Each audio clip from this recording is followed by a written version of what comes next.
Hello, everyone. Good morning again. Today, I will talk about new research questions for the assessment of patients with Parkinson's disease. So from yesterday, we already know that Parkinson's disease is the second most prevalent neurological disorder in the world, that patients develop several motor and non-motor impairments, and that approximately between 70 and 90% of the patients develop hypokinetic dysarthria as the main speech impairment that has different symptoms like affecting phonation, articulation, prosody, and general intelligibility. So all of these symptoms associated with the speech of Parkinson's disease patients have been addressed so far with different methods, different speech processing methods, classical ones in terms of phonation analysis or how to evaluate the stability of the vocal fold vibrations, articulation in order to evaluate how are the muscles within the vocal tract move, and prosody about how to evaluate the monotonicity and monoloudness in the patients.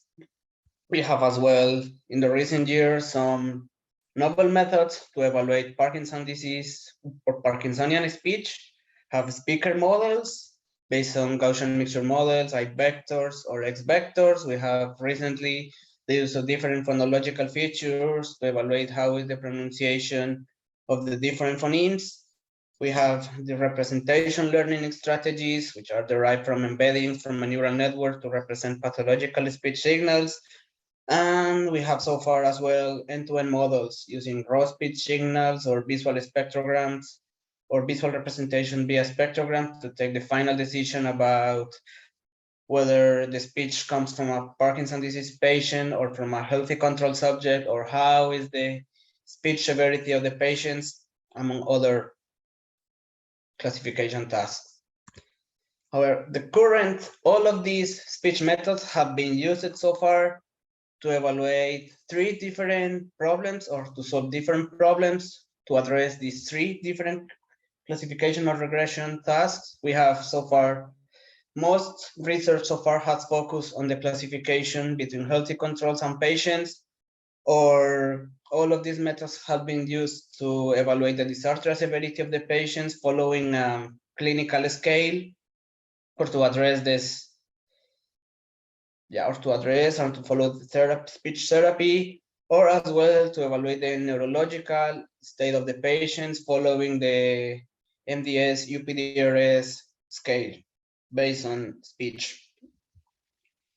And for these three applications, we already know that the models based on the previous method are very accurate to differentiate between healthy controls and patients, to evaluate the dysarthria severity, and to evaluate the neurological state of patients. However, let's focus on what other problems can we solve based on traditional speech analysis or novel speech analysis using the methods that previous speaker already talked about, self-supervised learning, meta learning, and so on. And what other problems can we solve or can we address regarding Parkinsonian speech analysis? The first one, we already know that it's possible to differentiate between healthy controls and patients, but what about differentiate between patients with different neurodegenerative disorders? Or what are the main difference between a speech, for instance, between a patient with Parkinson's disease and a patient with Huntington disease?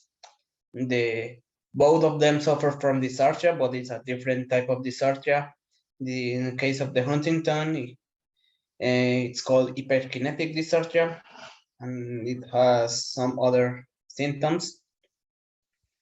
So it's important to as well to differentiate between these two types of dysarthria and what are the main difference in the speech between the two types of patients.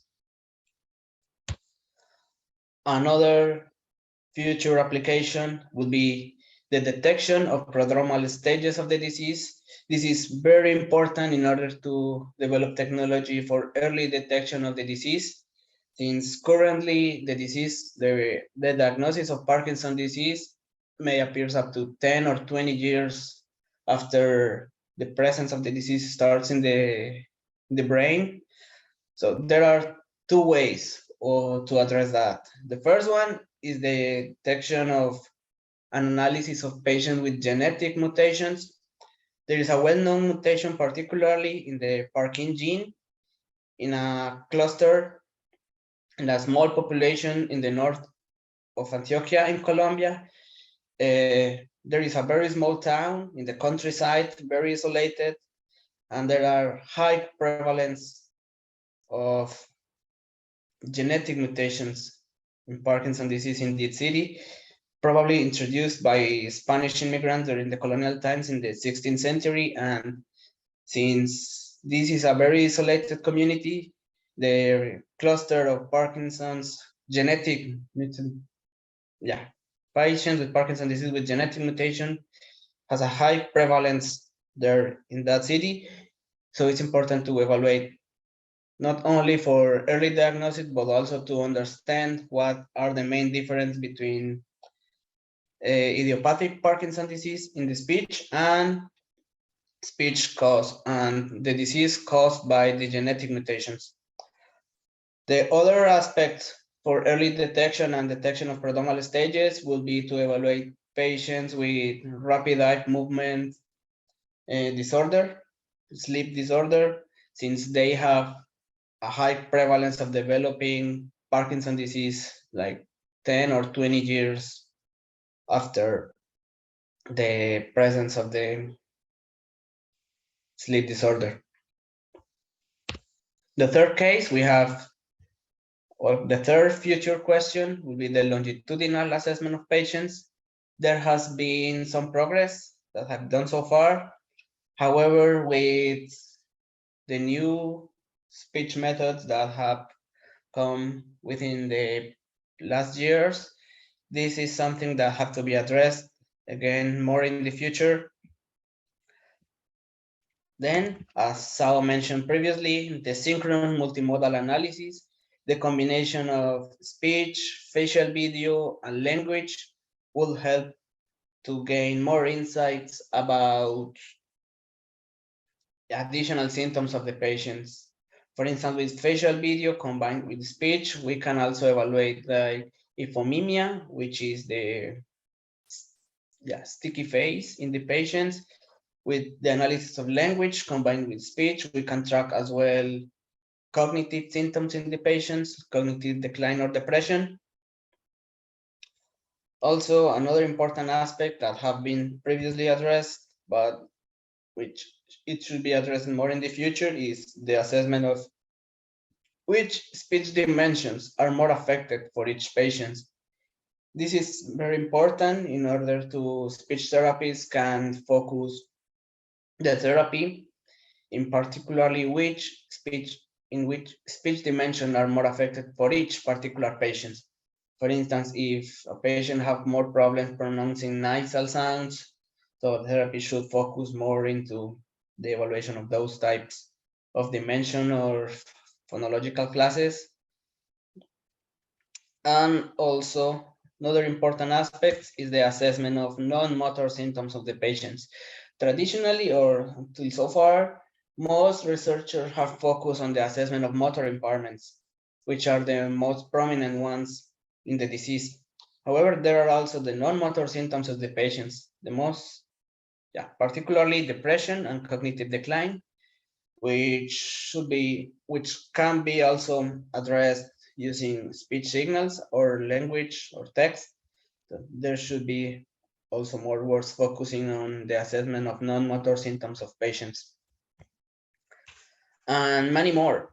For instance, another two that may emerge would be the first one is about data privacy and management. As Sao mentioned previously, it is important since clinical data is very confidential somehow. Technology should be developed to how to evaluate the speech material in a private way. Yeah. And other aspects should be related on the medication effect of the patients, how the medication of the patient affect speech, One, what is the difference, for instance, in the speech of a patient when it's out of medication, when it's in off state, versus how is the speech of the patient when it's under the effect of the medication? Yeah, and this is everything from my side. Thank you very much for your attention.